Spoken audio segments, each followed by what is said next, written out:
வடமாகாணம் மற்றும் யாழ்ப்பாண மாவட்டத்தில் சில இடங்களில் மழை பெய்ய வாய்ப்புள்ளதாக வளிமண்டலவியல் திணைக்களம் எதிர்வு கூறியுள்ளது.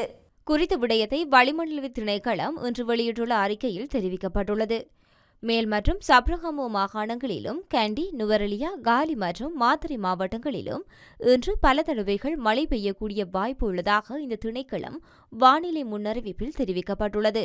ஊவா மாகாணத்திலும் அம்பாறை மற்றும் மட்டக்களப்பு மாவட்டங்களிலும் பிற்பகல் 2 மணிக்கு பின்னர் சில இடங்களில் மழை அல்லது இடியுடன் கூடிய மழை பெய்ய வாய்ப்புள்ளது.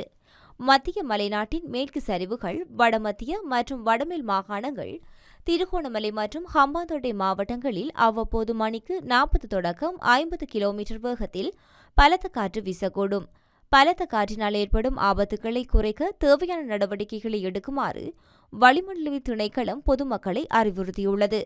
இதற்கிடையில் சூரியனின் தொடர்பான தன்னிசை நோக்கிய இயக்கத்தின் காரணமாக இவ்வருடம் ஆகஸ்ட் மாதம் 28ஆம் தேதியிலிருந்து செப்டம்பர் மாதம் 7ஆம் தேதி வரை இலங்கையின் அகலாங்குகளுக்கு நேராக உச்சம் கொடுக்க உள்ளது. இதன்படி இன்று நண்பகல் 12:10 அளவில் பத்தலங்குண்டுவ, மதவாச்சி, ஹொரவ பொத்தான மற்றும் கிண்ணியா பகுதிகளுக்கு மேலாக சூரியன் உச்சம் கொடுக்க உள்ளதாக வளிமண்டலவியல் திணைக்களம் மேலும் தெரிவித்துள்ளது.